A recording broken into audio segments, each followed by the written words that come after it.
When you dare to share, you break the silence. When you dare to share, you speak your truth. When you dare to share, you use the full strength of your voice. When you dare to share, it brings opportunity to own your story. So tell it, be heard, and at the same time, your sharing is someone else's learning, inspiration, motivation, empowerment, and hope. There's always an element to each of our stories that remains a secret. For some, we feel it's a dirty little secret. Dare to share your untold story exposes these secrets in a welcoming and positive way. I encourage each of you out there to dare yourself to share what is yours to tell. When we dare, it is the courage to do something really important. Let this be a vow to each and every single one of us that we take risk, we brave, confront, and face what is, while inspiring and empowering all communities. So let's break that silence and tap into mental beauty. This is Salima Jadavji, your podcast host, a practicing clinical social worker, and your mental wellness connoisseur. Welcome to the Dare to Share Your Untold Story podcast, episode number 39, A Depression and the Trenches, followed by Infinite Inspiration. To all my fellow listeners, before we get started, I'm just dropping in a note to give you a heads up that this podcast might be emotionally triggering for you. We do invite guests onto the show who share openly about extremely difficult life moments with exposure and impact of what the struggles have been like. The intensity of each episode could have a variable impact on your emotional and mental well-being based on your own personal story. If at any point the topic becomes uncomfortable or upsetting to you in any way, please do not pressure yourself to listen. Instead, be kind to yourself, do some self-care, and perhaps give another episode a try. Today, I have the pleasure of introducing our wonderful and daring guest, Zak Lioutas. Zak is a galactic elder, master keyholder, 12-strain activator, and a podcast host guiding women to live an empowered life as they tap into their higher consciousness realm of infinite possibilities to birth their dreams into reality. Her soul activation process focuses on bringing you home to the truth of who you are. Over the past 20 years, Zak has guided thousands of clients to dissolve the mental and emotional challenges that are keeping them shackled to fear and old habits that no longer serve them. She uses a process that bridges the gap between their thoughts and feelings, activating their soul and opening them to living their greatest potential. By teaching spiritual principles and taking her clients on a journey through the laws that guide the universe, Zak transforms mental chaos into self-awareness, hope, enlightenment, and confusion into clarity. Zak understands from experience that it's during your suffering that you'll unveil the best lessons. Empowering humans to overcome the obstacles in their lives is what ignites Zak.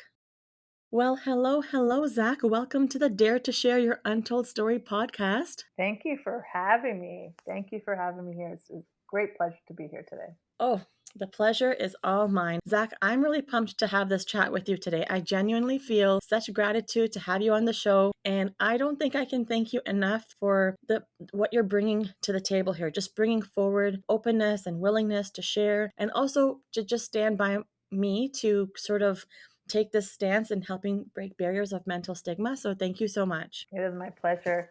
I love speaking about this because the stigma is so deep and so thick that many people are just suffering on their own, as I once did, and a lot of other people that I know did. So the more that we bring light to this subject, the more that we give people permission to speak up and realize that they're not alone, that there's 300 million people worldwide right now suffering from mental health. And 900 million suffering from a mental health illness. And there's over 300 types of mental illnesses right now that many people are dealing with. So it's a great pleasure to be here and sharing this subject with you and seeing where we go with this great conversation. Right on. And I like how you said, bringing light to the subject matter and to breaking down the stigmas, because that is essentially what this podcast is about, right? So we're really focusing on untold stories that people go through, whether it's directly about a mental health struggle or something else. Just knowing that no matter what the story is, there's tendencies for mental health impact to be present in some way, and it usually remains unseen, unexpressed, or tucked away. And so this platform serves in a way to break those barriers of mental stigma that have been conditioned in our society. So our presence together, my hope and aim, it's all about encouraging people to share and tell what they usually would have hesitations for expressing. So that's why I'm bringing forward this trend, and it's called the Mental Beauty Rethink. What are your thoughts on that, Zach? I like that mental beauty rethink. Yeah. Really, what is beauty? Beauty is not just an external thing. Beauty is more of an internal thing. Look, I've sat on a couch with the hottest looking guy, and I've always thought to myself, you know what? Just sit there and be quiet, because as soon as you open your mouth, you're just a whole other person. And beauty is not just an outside view; it's an inside perspective of the truth of who you are. Because exactly like the situation I just mentioned, it was like, beauty is is nice to look at with the eye, but it's even better to be felt by the soul. Absolutely, 100%. And it's all parts of us, right? So there's the physical aspect, the emotional, mental aspect, Hmm. spiritual aspect, all of it together brings us to be who we are. Let's embrace it all. Exactly. And it's interesting because this is so coming up right now, and I'm gonna just allow my spirit to speak, but we all have to realize how beautiful we are even when we go through the trenches of darkness. Because in that beauty that we are sitting in is where we see the light. And when we embrace in all parts of it, whoever needs to feel this or listen to this right now, this message is for you. Embrace it and over to overcome it. Because when you don't embrace in that, you're not embracing in your truth. And you're going down into that beauty of self in all aspects of your life. Mhm. So you Mhm. can ungift and unravel different parts of Mhm. you that Mhm. maybe you've ignored, right? So whoever needed to hear that, that was coming on really strong through my body right now. Wonderful. What a great message. Already starting with the messages. I admire it. So, are you ready for the question lineup that I've got? Let's go. Okay. All right. Well, I hope you're still up for it. All right. That very first question is my famous question. Zach, give us the newspaper headline of how you would title your untold story. How would it read? Don't let Satan take a part of you. And what do I say? That is the ego. When we look at, I like to use words that are shocking words. And when I say the word Satan, sometimes people get so shocked and look at me like, ooh, why would you say that for? And it's just Mm-hmm. like, at the end of the day, we have two parts of us. We have our light side and we have our dark side. Our Mm-hmm. light is our spirit, and our dark side is the ego, if you want to call it, or I like to call it basically Satan. That's Mm-hmm. because that's how I differentiate the voices in my head. Right. And when I differentiate the voices in my head, I know who I could go towards, and I know how who I need to reflect towards. When I say how, it's Mm-hmm. my own thinking that I'm going through at this process. Mm-hmm. So when I differentiate the differences, I recognize the truth of self, and I Mm-hmm. recognize the energy that maybe want to take me down a different path that isn't serving my soul. So don't let Satan take a part of you. That's Mhm. that's your headline. Well, it's definitely catchy. Mhm. All right. So Zach, let's segue right into your untold story. Tell me what it's all about. The who's, what's, when's, where's. When I think of the untold story, I think of the many stories that I told, but only told once I felt comfortable in expressing the story. So the untold stories are the ones that we hold inside of us, are the ones of fear, are the ones of self doubt, and the ones that we judge ourselves and thinking other people are going to talk about us, judge us, say, misinterpret us for who we are. And though we keep those deep, dark stories within ourselves, our sufferings, our fears, our self doubts, our journey that we may be going through. So once I started to tell my story, I started to unravel those stories as well. Because the more I told my story, the better I felt. The more I told my story, the more liberated I felt. So when I think of an untold story, there's not much that I think that I haven't told the world because I healed through my stories. And I always say to myself, if you can't speak your story, you haven't gone through the deepest healing yet of your heart. So there's so many different stories that I once didn't tell. And those are the stories that we hold on to because of the fears that of other people thinking about us. But really, at the end of the day, what I found is the fear of showing up weak, the fear of showing up that you can't handle life, the fear of showing up that you're confused once again, maybe. And those are the stories that were very difficult for me to even speak once upon a time. Yes, I'm definitely aware that your stories are definitely a told story at this point, but I am really curious about the story that's related to the depression that you had experienced. The story that's related to depression I have Hmm. experienced, that story is very simple. I basically buried my spirit and allowed my ego to try to run my life. And when I did that and didn't allow my spirit to shine, and I had to put on a veil of pretending I was a certain person when I wasn't a certain person. So that story just brought me down to a deep well of depression because I was trying to be someone that I wasn't. And trying to be someone that you're not is not an easy task. Trying to be someone that people may like is not an easy task because you're putting on this mask of, who you're not rather than who you are. So that brought me down to some trenches out there. But the sense of looking for love outside myself was another thing that Hmm. brought me down the trenches. Nonetheless, Hmm. when you give yourself that opportunity and permission to love yourself and to realize that love is not an external job, but it's an internal job, Hmm. then different things happen. Your story becomes your strength, right? What is Hmm. it that I want in someone? So when I went down through the trenches of depression, expressing those different parts of me that I didn't understand what was going on, because to me, I felt like an independent person. But when I look back, it wasn't that independence. It was that sense of wanting to feel like I was belonging somewhere. Hmm. So then from that point on, you're hiding yourself. And when you hide yourself, what you're doing is that you're putting yourself in a place of depression because you're not who you are. You're afraid of expressing who you are. You're afraid of showing up in your true colorful essence. And this was going on since I was probably 13, 14, 15, 16 years old. Right from that young teenage time period. Yeah, absolutely. Because I was different. I was able to hear spirits. I was able to see spirits. I was able to see certain things. So imagine at 13 years old, back in the 70s and 80s, you say that to someone, you're like one flew off the cuckoo's nest, right? So you learn to live with it and you learn to kind of be someone that you're not. And then it goes into your late teens, early 20s. And then that's when I got depression because I went through cancer afterwards.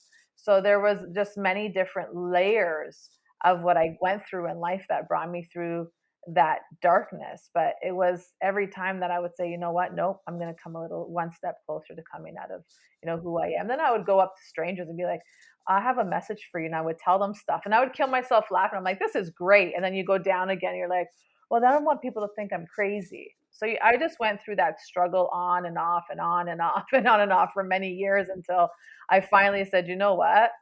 I can't do this anymore. This is not who I am. I can't betray it. So people either love me or they didn't, they ran away from me. And I took it both ways as, you know what, that's great.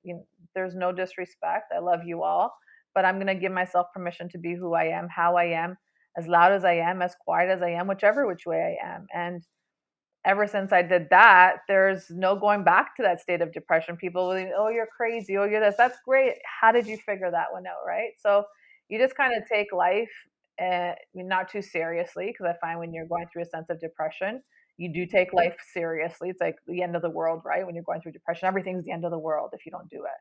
But when you find that sense of inner liberation and come out of that state of depression, you're just like, whew, I could see the light again. Thank God that I allow my spirit to rise. So there's a lot of different ups and downs. And that was my greatest down, was not allowing my spirit to shine. And that's when I came out with the saying, and I think Carolyn May says it as well.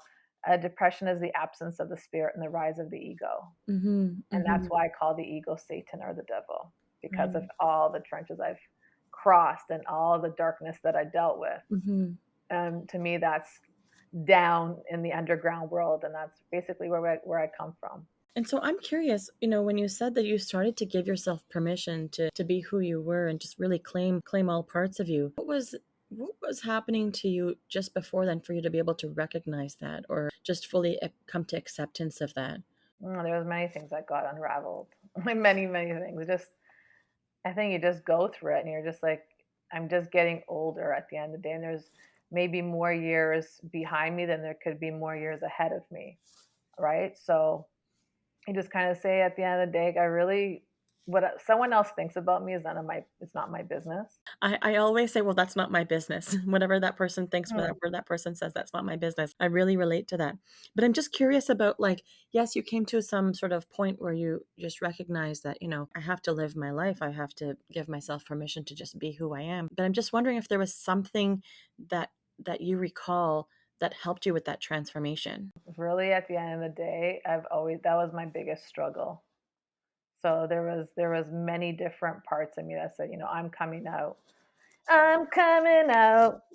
I want the world to know. And then I would go back in my cave. Oh no, this is too much. And then I would do it again. And every year I would say, I'm coming out, I'm coming out. And people, even my neighbor would say, did you come out yet? And I'm like, not fully, but I'm still getting there, at the end of the day, because after, there's just so much that is inside of you that sometimes, if you come out to the way that your spirit wants you to come out, it's scary, man. Like, especially for me, I don't know. It's different for everyone, but for me, because there's different parts of me that a lot of people don't even know. It's just I'm the only one that really knows me to this extreme of I'm coming out. So it's scary. It's been something that it's on and off, on and off, on and off, but coming out right now is really important for a lot of us, a lot of light workers, healers, creatives, whatever title you want to give yourself. Right now is the most important time to come out. And that's why now I'm happily come out of my spiritual closet and said, you know what, it is what it is. Nothing's going to change. You've gone through it all. But the coming out for myself, it had nothing to do with anyone else. It's just my own thing. Right. Right now, the last couple of years, I never really cared what anyone would think about, you know, my spirituality or my this and that. Those people are out of my life. So now it's just me being, what I say, rebirthed, recreated into my own self, into my true self. And having those boundaries set, and if people don't like the boundaries, then hey, you know what, I'll express them once, express them twice, and if it doesn't work, then our friendship's just not going to work anymore. And I'm just very true to myself now. My energy is expensive. I'm not going to hang out with inexpensive folks at the end of the day.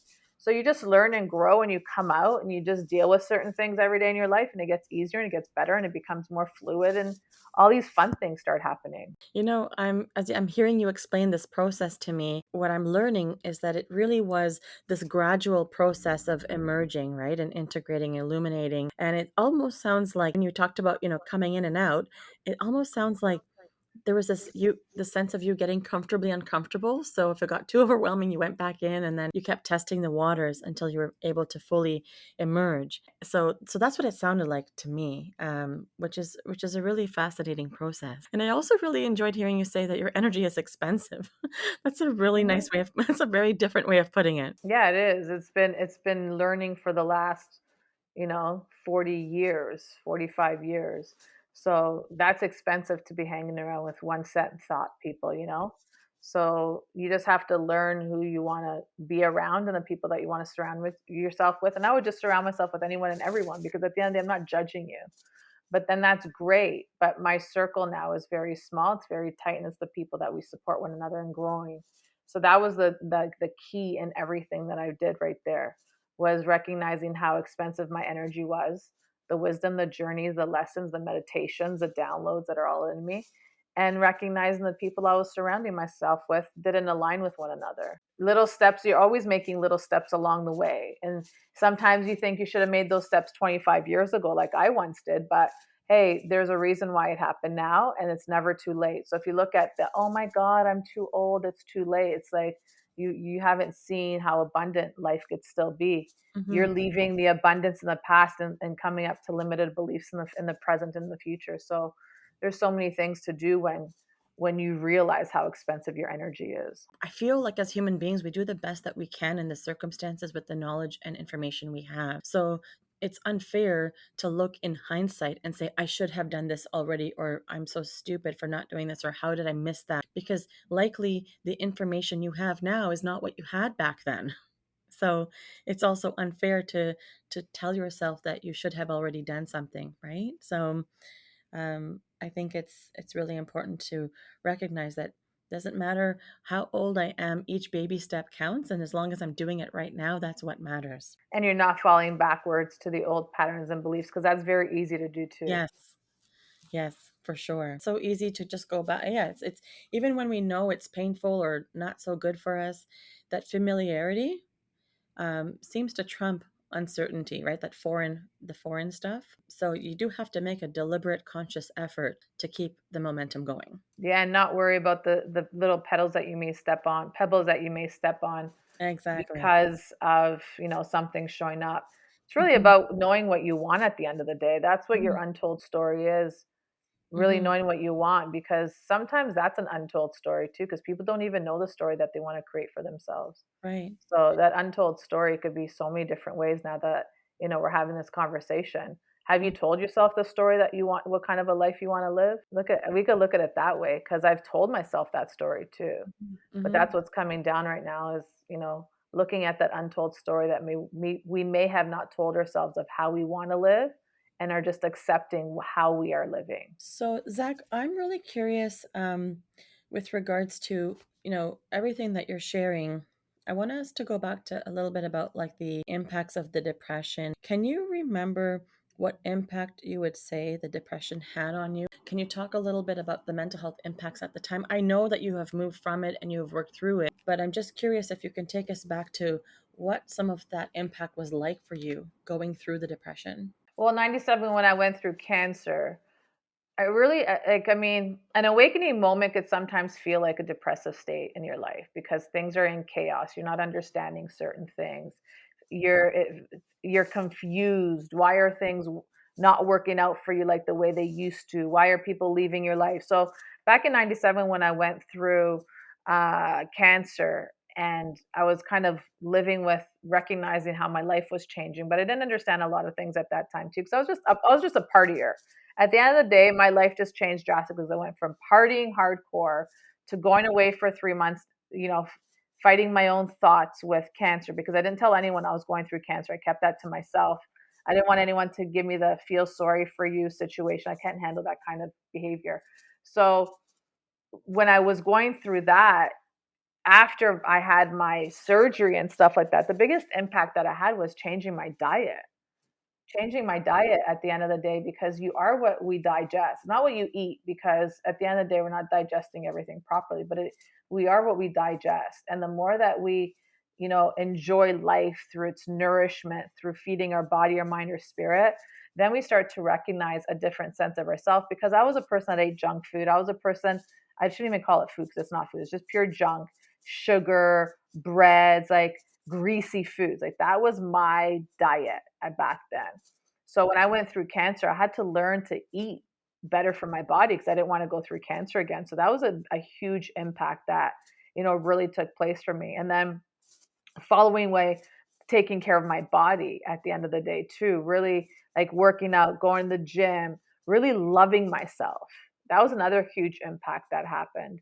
And then, through every different breakup and sad story that comes out of a breakup, I didn't really look into like my so-called broken heart when I was going through these relationships until probably about a couple years ago. I was like, why do I keep on attracting the same kind of thing, even though I've been not with anyone for a while now? But what do I keep on attracting that same thing? And I had to just go into my relationships and kind of dissect that as well. And it wasn't like I was going through any state of depression by any means. I love my own company, but sometimes you have to question certain things in your life, just like how I had to question my nutrition, my fitness. And, that was another moment of saying you're holding on to a lot of things from the past, move into something more empowering, and really knowing again what you want you know, from someone else. That's an expectation, but what you also have to give in a relationship, because that's more important. People always want so much out of a relationship, but what are you giving into the relationship? So I went down that path as well for a little bit. And it's interesting the information that comes up when we spend that time within our own wounded heart, that we think sometimes we're taking care of it. But when you realize these patterns repeating themselves, you got to kind of ask, like, did I really take care of the situation? So that was another huge impact of really just not not really paying too much mind to the things that even I want in a relationship when it comes to a mate and stuff like that. Before I would entertain a lot of things. Now it's like I don't have time because that's when I kept on attracting the same thing over and over. It's like then you question yourself, what did the universe forget about me in this part of my life? You know what I mean? So there's so much that comes up when we want to create change within ourselves, when we're down in some sort of trenches and we have that coming back moment. It's really about the biggest impact is being true to yourself, Right. dealing with everything that you want, regardless of, again, what other people may think. But it's really, again, coming down to you, how Hmm. comfortable and confident you are within Hmm. yourself. And what sort of emotions did you seem to experience during the time of the cancer journey and the depressive journey? Anger. Anger? I was an anger person. Like I Yeah. had a lot of anger, but I learned how to kind of deal with it. You know, I took kickboxing and I would work out, or I would just be outside in nature all day. However, you learn how to deal with this, but sometimes your anger does come up a Mm-hmm. lot. And you're just like, why is this showing up? So Mm-hmm. the more that you're able to heal through certain parts of you, the anger starts to dissolve. And you're like, oh, that hasn't come up in a long time. You're like, oh, I must have worked through that one. So anger was such a big emotion that I had to deal with. What do you think the anger was masking? Because an anger is more of an external outlet, right? So, what do you think it Hmm. was like masking on the inside? Exactly what everything has been. You know, the depression was. The Mm-hmm. anger was not expressing the truth of who I was, Mm-hmm. right? So it's that same theme, right? Mm-hmm. Not being able to express who I am, that outward reaction is anger because you're trying to defend yourself in some way. There's no need to defend yourself. You are who you are, So, embracing it. so would you say there was some amount of fear or sadness that you were hanging on to? Would it? Well, I would think so. Yeah, absolutely.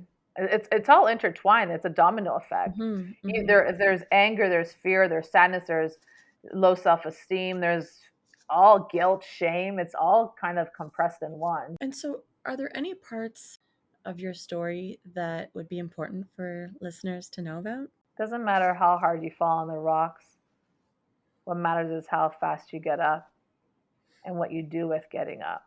You could get up and still be sitting there hoping for change to happen, but at the end of the day, you are the creator of your change. And so, what was some of the work that you did to help you get out? Like there were obviously some things that contributed to your healing. What was that? Meditation, breathing, traveling, forest walks, nature. Nature is huge. Hmm. But I did a lot of traveling Hmm. and just exploring just my own thoughts. Hmm. I love sitting with my thoughts because now today, even when I sit with my thoughts now, it's like it's almost like I have a blank canvas at times in my mind. It's like, oh, I got to fill that up with something. Let's see Hmm. what I could do. Not how can I spend my time in suffering, but what can I do to do better for myself and do better for others out there. So when we clear the rubbish from our body, we have these clear canvases in our mind to create higher vibrational thoughts. Hmm. Hmm.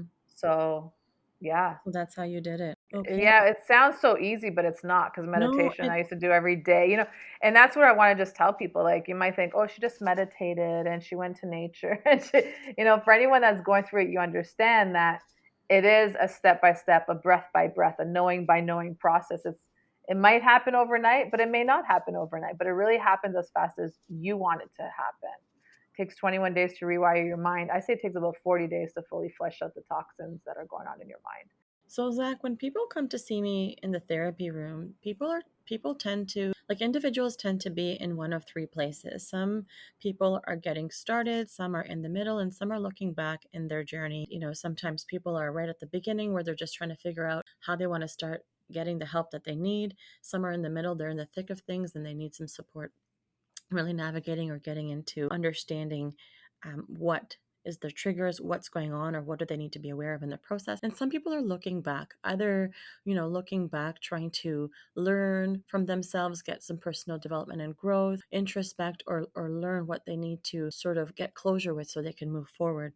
So I guess I'm curious for you, where in the journey would you say that you are? Are you in the middle? I'm sorry, are you getting started, in the middle, or looking back? If you think of it, all three, because At the end of the day, yes, I'm at the third part of it because I'm helping people out of it. I mean, I'm running a summit right now to help people out of it. But if we look at it as, I love all three categories that you said, because we're always reflecting and looking back to see how we could start something new, right? So I feel like what you said is something I go through all the time. As much as I'm forward and doing so much for myself, there's still a process where I go through the other two steps and reflect and move back and continuously find different tools and techniques. So Mhm. I'm a bit of all three of them at the end of the day. It doesn't matter how far ahead you are from everyone else, you're still your own journey of going back and reflecting and Mhm. seeing how you could change things on a different basis. What do you want to remember about the process of your healing journey? That it's up to you. It's really up to you and nobody else. I tell myself that all the time. You're the only one that's going to do the work. You're the only one that's going to get you out of it. It's up to you. You have control of your life. No one else does. You have control of your thoughts. No one else does. You have control of who you give your power to or who you take your power back from. It's really all to you. And so, what would you say that you're grateful for with encountering this journey of, the cancer and the depression and the trenches that you've gone through? What are you grateful for? Recognizing my strength. Even in the middle of depression, I was going through depression. I would say, "Thank you, God, for allowing me to go through this, so I could recognize the truth of who I am."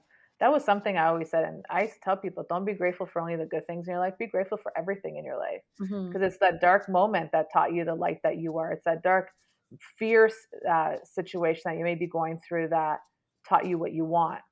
you Right. know so I'm always grateful for everything that I've gone through. Like I said, even going through it, I said, "Thank you, God, for allowing me to go through this," because it taught me this, my inner strength. It taught me how strong I am. It taught me how powerful my mind could be when I put it to work, or how powerful my spirit is. Right. And that's exactly what I'm running away from in my own self, is my own power. And that's what we all run away from, is our own power, Right. because we knew that if we know that if we take back our power from who we're given to, regardless if it's our spouse, our boss, our career, once we take back and take control of things, then we realize how powerful we are, and then we move forward again. And Zach, what would be your key message to the listeners of our show? What is it that you want in your life? How bad do you want it, and how important is it to you? Could you repeat it one more time so they can really take it in? Know what the funny thing is? I was trying to think of the three steps again, and it just slipped my mind because it just came through me. What is it that you want? Mm-hmm. First and foremost, what is it that you want? That's the most important thing. People don't know what they want. What is it that you're going to do to get yourself there? I Mm-hmm. think I just changed this all around because more stuff's coming down to me. How Mm-hmm. bad do you want it? Mm-hmm. And how bad do you want it? Mm-hmm. Because it's you that has to put life into action in order to create that life that you want to blossom on a daily Mm-hmm. basis, what you want to Mm-hmm. water. So I'm also curious about what is your game changer inspiration that's close to you that reflects your untold story? Is there like quote, a mantra, a book, or a place or something, an event, anything that speaks to you or spoke to you? Not that I could think of off the top of my head. All I just kept on saying was, for me, was just Jesus. That was my word. Jesus. There's nothing like I've never really sat with a mantra other than "I am worthy." That's another one. But other than that, I think the game, like as I'm sitting here and feeling into this question, I think the biggest game changer is, how you spend your time. And for me, it was in nature, because nature, I found, gave me Hmm. a lot of answers. So, Hmm. game changer quotes, I would say "I'm worthy." Hmm. But it also Again, sounds Jesus. like nature being an environment is kind of what gave you some of the healing. Just Oh, I curious. know. Yeah, Yeah, absolutely. But I'm just I'm just curious whether saying, it doesn't for have to be a quote. It could be a quote, it could be a mantra. There, just something that was really healing or really helped you sort of move along. yeah, I would say nature, and then just having these conversations with myself, basically. I was Mhm. just rewriting my narrative in my Mhm. head. Mhm. And, I could sit here and all of a sudden my own subconscious mind starts playing this narrative that I implanted in there. And it's like, wow, you're still on that one. Perfect. Mhm. Because those are the things that I would talk to myself in the forest when I went for my Mhm. walk. So really, nature really spoke to me. So that's why I say nature. And that's why I don't really, Mhm. I say mantras, like I said, like the "I'm worthy," but every time A mantra always changes. An Mhm. affirmation will always change depending on where I'm at. Mhm. There's times where I might use a mantra for a month or two, and then all of a sudden it will change. So there's nothing that comes off the top of my head other than, I'm blessed, even though at times I felt like I was, in a sense, feeling cursed with the gifts that I had because it was so difficult to navigate life. Mhm. But now that I could say, like, I'm so blessed, I'm grateful. That's another Mhm. thing I say. I'm grateful. Thank you. Thank you. That's the biggest one that's coming from me. Thank you. Thank you. Mhm. Because when you give thanks to things that you have going on, and Mhm. you give thanks to, whatever it is that you are receiving, it's like more comes your way. I like to give thanks to every morning that I open up my eyes. Thank you for this day. Thank Mhm. you that I could get to do this all over again. So my affirmations would be thank you. Mhm. Very simple. This is one thing that we don't realize as humans, because humans like to complicate life, but Mhm. spirit keeps things so simple. So if you start saying thank you or I'm so grateful for, Mhm. you start realizing your life just changes. So thank you was one of the biggest blessings that I'd say. I always say it, and I always look up in the sky and I'll say thank you. Like, something's coming out of the sky, or there's an opportunity that's showing up. It's like, thank you, thank you, thank you for that. I Right. see how this is going through. So thank Mhm. you is probably the best affirmation mantra Mhm. story you could say. It sounds like, along with perception, you're not taking anything for granted. You're just really in a place of gratitude, and it really seems like your transformation has led you to a place of pure, genuine um, openness, curiosity, and joy. Absolutely. I mean, if it hasn't, I don't know what would. Mhm. Mhm. after after hitting the crystals, like you have to bounce it back up Mhm. eventually. You can't be going down that same path. But Mhm. I'm just grateful for everything that I've been through, because it is through the trenches of my darkness and other people's darkness that we get to hear these stories and recognize that we are not alone. And like I've always said this, it's not an easy journey, but when you start working on it and you have good support around you, you have a good tribe of people around you, you have everything that is there to empower you. So you're all prepared for growth. At the end of the day, we're here to do this. And that's Mhm. why I'm grateful to work with women that may be in this transitional phase in their life and Right. they're confused, because I know what that feels like. But for me, it's about teaching people the energetic Mhm. frequency, so when you connect to that energetic frequency of your emotions, your thoughts, what you want, life speeds up that much quicker, because now you have awareness in something that you may not fully understand. Right. Okay, so what is a cause or an organization that has been impactful to you that you would like to give a shout out to? I like Andy Kindheart Foundation. Andy's from Uganda. He's done such incredible things out in Uganda when it comes to building orphanages, getting schools up, fresh drinking water, Mhm. medical supplies, school supplies. So Mhm. Andy Kindheart Foundation is in Uganda, is an incredible charity to give to support. Your money is going to the right place. And so, Zach, how can people connect with you if they want to reach out? What are your handles, or what platforms are you on? I'm on Facebook, Mm-hmm. which is, we have a private Facebook group called the Empress Hangout. Mm-hmm. I'm also on Instagram, or you could reach me on my website, zaklioutas.com. We're going to have all of your handles on the show notes page, so people will be able to take a look and connect with you. So, guess what, Zach? What's that? You've just dared yourself to share. Congratulations. Congrats, congrats. Thank you for the opportunity. I mean, I know, we did talk about how your story is a told story by this point, but still being on the hot seat. I don't know if you felt like you were on the hot seat. How was the experience for you? What was it like for you to tell it in this way today? So funny. I've never in my life thought I was in a hot seat unless I was being interrogated by like my niece. Um, Everything is great. I mean, storytelling is a great way to heal. So I hope that, you know, people realize that we go through the trenches of darkness or depression or anxiety, panic, suffering, traumas, all that stuff. It's just a temporary story that we're going through, because you could always overcome something and it just becomes a figment of your imagination, just like how it is for me. But through this untold story, it's the untold stories of trauma that we have to start telling one another in regards to helping one another. And this is where I feel, hopefully the story came through to help someone that felt related to growing and developing their spiritual practice and their humanness and their mindfulness and their mental health. I'm sure your story is going to be something that will spark for listeners for sure. And Zak, I'm so thankful for your willingness to be part of this podcast, and you sharing with such wisdom and awareness and clarity. I really have a lot of gratitude in how you were able to get deeper in some of the difficult aspects of the journey that you've been on. You really have incredible knowledge and perspective and energy, and just even your energy and how you show up to share. So thank you for the deep conversation and for all your sharing. Thank you for having me. And once again, Zak, thank you for being part of Dare to Share Your Untold Story and helping to be a voice in breaking down the barriers of mental stigma.